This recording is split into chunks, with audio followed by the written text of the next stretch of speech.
ఒకే శిలలో ముందు వైపు కేశవుడు, వెనుక వైపు జగన్మోహిని స్వరూపం. భారతదేశంలో అత్యంత అరుదైన ద్విముఖ శిల్పకళ. గండకీశిలతో రూపొందించిన విగ్రహమని ఆలయ సాంప్రదాయం. పాదాల వద్ద నిరంతరం కనిపించే నీటి బిందువుల గురించి స్థానిక విశ్వాసం. చాళుక్య, చోళ శిల్పకళ ప్రభావాలను ప్రతిబింబించే నిర్మాణం. ఒకే విగ్రహంలో ఇద్దరు దేవతల. భారతదేశంలో వేలాది దేవాలయాలు ఉన్నాయి. ప్రతి ఆలయానికి ఒక ప్రత్యేకత ఉంది. కానీ ఒక దేవాలయంలో ముందు వైపు చూస్తే మహావిష్ణువు, వెనక్కి వెళ్తే అదే విగ్రహం అందమైన స్త్రీ రూపంగా కనిపిస్తే అది శిల్పి ఊహాశక్త, లేక దాని వెనుక దాగి ఉన్న ఒక మహా రహస్యమా? ఆంధ్రప్రదేశ్లోని కోనసీమ జిల్లాలో పచ్చని కొబ్బరి తోటల మధ్య ప్రశాంతంగా నిలిచిన ఒక చిన్న గ్రామం ర్యాలీ. ఈ గ్రామంలో ఉన్న ఆలయం శతాబ్దాలుగా భక్తులను మాత్రమే కాదు, శిల్పకళా నిపుణులను, చరిత్రకారులను, పురావస్తు పరిశోధకులను కూడా ఆశ్చర్యపరుస్తోంది. ఎందుకంటే ఇక్కడ కొలువై ఉన్న విగ్రహం ప్రపంచంలోనే అత్యంత అరుదైన శిల్పాలలో ఒకటిగా భావించబడుతోంది. ముందు భాగంలో చతుర్భుజ మహావిష్ణువు, వెనుక భాగంలో జడతో, ఆభరణాలతో అత్యంత సున్నితమైన స్త్రీ స్వరూపం జగన్మోహిని. ఒకే రాతిలో రెండు సంపూర్ణ రూపాలు. ఇలాంటి శిల్పాన్ని వేల సంవత్సరాల క్రితం ఆధునిక యంత్రాలు ఏమాత్రం లేకుండా ఎలా రూపొందించారు? ఇంకా ఆశ్చర్యకరమైన విషయం, స్థానికులు చెబుతున్న మరో విశ్వాసం, విగ్రహం పాదాల దగ్గర ఎప్పుడూ చిన్న చిన్న నీటి బిందువులు కనిపిస్తాయని వారు నమ్ముతారు. ఆ నీరు ఎక్కడి నుంచి వస్తుంది?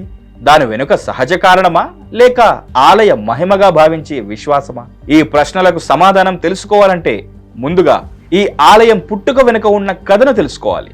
కానీ ఈ కథ ఒక రాజుతో ప్రారంభం కాదు, దేవతల అమృత మదనంతో ప్రారంభమవుతోంది. మోహిని అవతారం నుండి ర్యాలీ వరకు. ఆలయ పురాణం ప్రకారం దేవతలు, అసురులు కలిసి క్షీరసాగరాన్ని మదించినప్పుడు అమృతం బయటపడింది. అమృతం కోసం పోటీ మొదలైంది. అప్పుడు మహావిష్ణువు అత్యంత సుందరమైన స్త్రీ రూపం మోహిని అవతారం ధరించాడని పురాణాలు వివరిస్తాయి.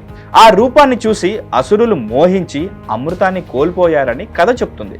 ఇక్కడి నుంచి ర్యాలీ ఆలయానికి సంబంధించిన స్థానిక సాంప్రదాయం ప్రారంభమవుతుంది. స్థానిక ఆలయ కథనం ప్రకారం మోహిని రూపంలో ఉన్న మహావిష్ణువును వెంబడించిన శివ తర్వాత ఈ ప్రాంతానికి చేరుకున్నాడని చెప్తారు. ఆ సందర్భంలో మహావిష్ణువు తిరిగి తన అసలు కేశవ స్వరూపాన్ని ధరించాడని, ఆ దివ్య క్షణానికి గుర్తుగా ఈ క్షేత్రం ఏర్పడిందని స్థానిక విశ్వాసం. ఈ కథ పురాణం మరియు స్థానిక సాంప్రదాయం ఆధారంగా చెప్పబడుతుంది. దీనిని చారిత్రక సంఘటనగా నిర్ధారించే ఆధారాలు లేవు. కానీ ఇప్పుడు చరిత్ర ఏం చెప్తోంది? చరిత్రకారుల అభిప్రాయం ప్రకారం ప్రస్తుతం కనిపిస్తున్న ఆలయ నిర్మాణం మధ్యయుగ కాలంలో అభివృద్ధి చెందింది. కొన్ని శాసనాలు, శిల్పశైలి, నిర్మాణ లక్షణాలు చూస్తే తూర్పు చాళుక్యులు మరియు అనంతర రాజవంశాల కాలంలో ఈ ప్రాంతానికి రాజపోషణ లభించినట్లు భావిస్తారు. అయితే ఆలయంలోని అసలు విగ్రహం ఎంత పురాతనమో అన్న విషయంలో పండితుల మధ్య ఇంకా భిన్నాభిప్రాయాలు ఉన్నాయి. అదే ఈ ఆలయాన్ని మరింత రహస్యంగా మారుస్తోంది. కానీ చరిత్ర కంటే పెద్ద ప్రశ్న ఇంకొకటి, ఒకే శిలలో ముందు భాగంలో పురుష స్వరూపం, వెనుక భాగంలో స్త్రీ స్వరూపం అంత పరిపూర్ణంగా ఎలా చెక్కగలిగారు? అదే ఇప్పుడు మనం తెలుసుకోబోతున్న మొదటి మహారహస్యం. ఈ విగ్రహాన్ని దగ్గరగా పరిశీలిస్తే సాధారణ భక్తుడు గమనించని ఒక అద్భుతం కనిపిస్తుంది. అదే శతాబ్దాలుగా శిల్ప కళాకారులను కూడా ఆశ్చర్యపరుస్తోంది. ఒకే శిల్పంలో రెండు ప్రపంచాలు శిల్పి ఎలా సాధించగలిగాడు? ఒక రాతిని చెక్కడం అది ఒక కళ, ఒకే రాతిలో ఒక దేవుడి స్వరూపాన్ని ఆవిష్కరించడం అది ఒక మహాకళ. కానీ అదే రాతిలో ముందు వైపు ఒక సంపూర్ణ పురుష రూపం, వెనుక వైపు మరో సంపూర్ణ స్త్రీ రూపం, రెండిటిలోనూ ఒక చిన్న పొరపాటు కూడా లేకుండా చెక్కడం అది నిజంగా ఆశ్చర్యపరిచే విషయం. ర్యాలీ జగన్మోహిని కేశవస్వామి విగ్రహం ముందు నిలబడిన ప్రతి ఒక్కరూ మొదట చూసేది శంఖం, చక్రం, గద, అభయహస్తంతో నిలిచిన కేశవస్వామిని. ఆ ముఖంలో ప్రశాంతత, శరీర నిర్మాణంలో సమతుల్యత, ఆభరణాల్లో అద్భుతమైన సూక్ష్మత.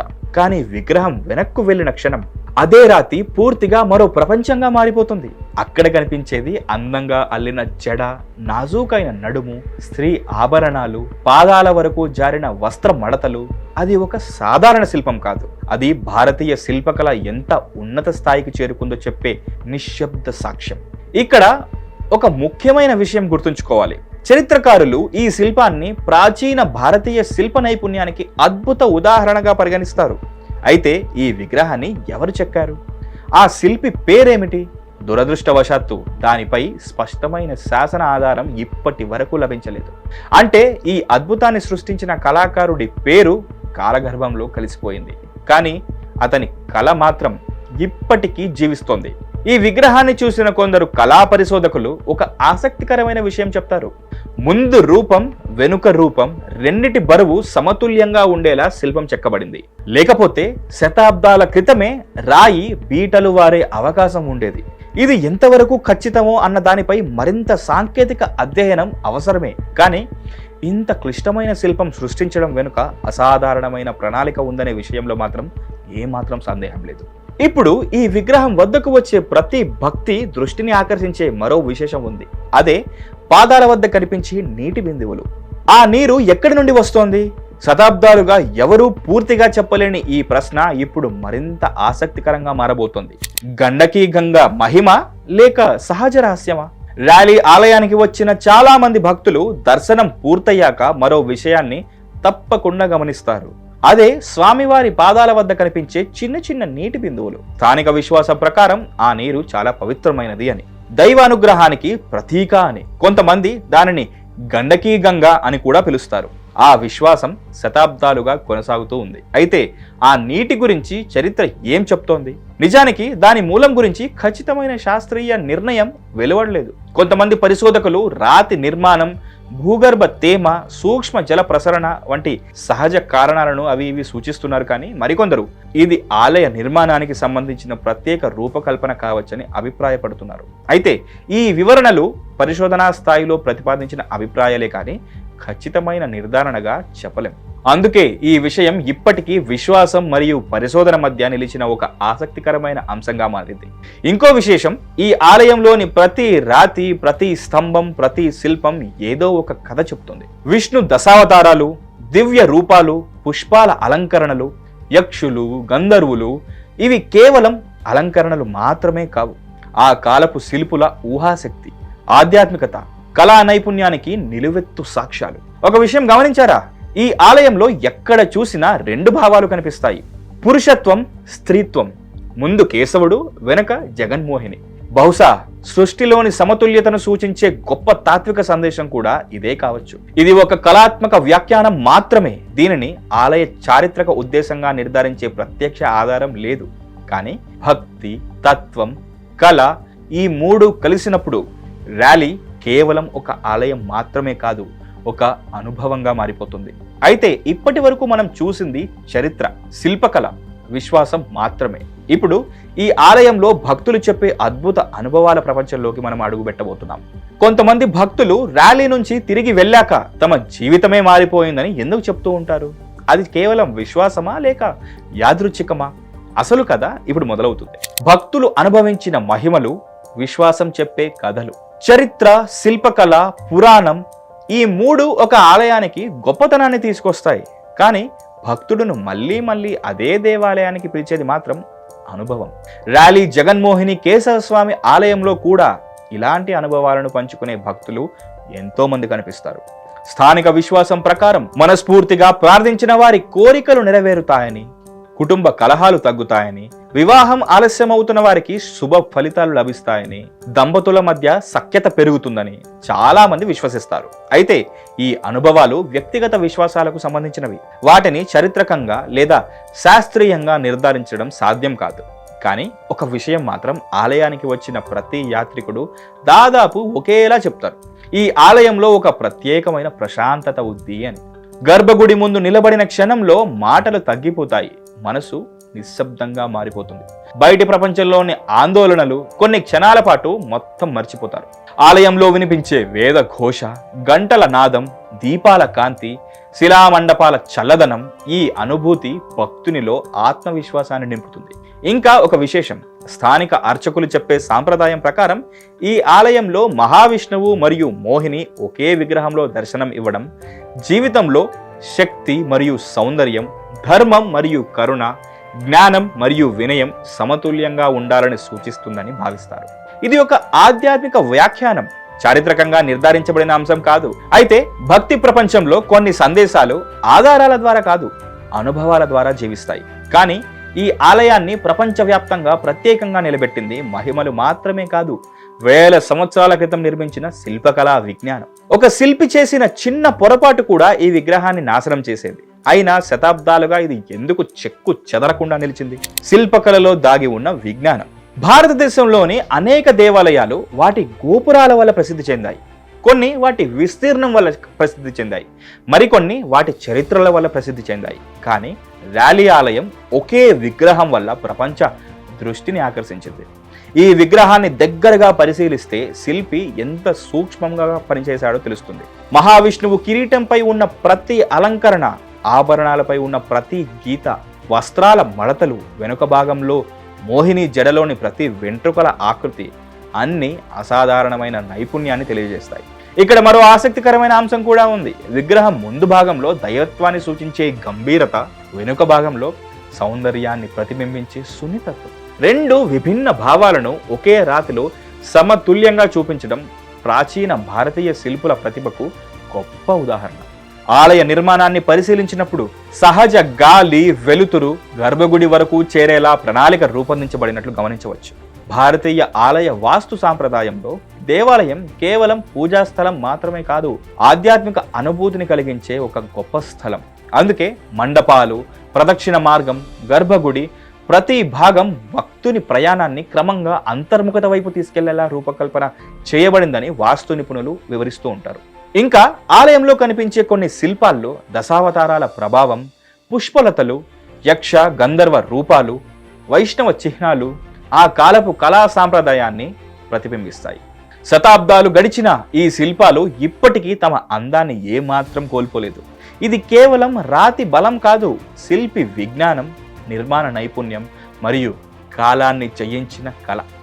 కానీ ఈ ఆలయం గురించి ఇంకా ఒక ముఖ్యమైన విషయం మిగిలే ఉంది. ప్రతి సంవత్సరం జరిగే ఉత్సవాలు వేలాది భక్తులను ఒకే చోటికి ఎలా తీసుకువస్తాయి? ఆ ఆధ్యాత్మిక అనుభూతి వెనుక ఉన్న సాంప్రదాయం ఏమిటి? ఒక ప్రత్యేకమైన రోజున ర్యాలీ గ్రామం మొత్తం భక్తి సముద్రంగా మారిపోతుంది. ఆ దృశ్యం ఎందుకు అంత విశేషం? చివరి భాగంలో తెలుసుకుందాం. ఉత్సవాల వైభవం, శతాబ్దాలుగా కొనసాగుతున్న సాంప్రదాయం. ఒక దేవాలయం నిజంగా జీవించి ఉందని చెప్పేది దాని రాతి గోడలు మాత్రమే కాదు, ప్రతిరోజు వినిపించే మంత్రోచ్చరణలు, ప్రతి సంవత్సరం జరిగే ఉత్సవాలు, తరతరాలుగా కొనసాగుతున్న ఆచారాలే. ర్యాలీ జగన్మోహిని కేశవస్వామి ఆలయం కూడా అలాంటి జీవంతమైన సాంప్రదాయానికి ప్రతీక. తెల్లవారుజామున ఆలయ ద్వారాలు తెరుచుకునే సమయం నుంచే భక్తుల రాక మొదలవుతుంది.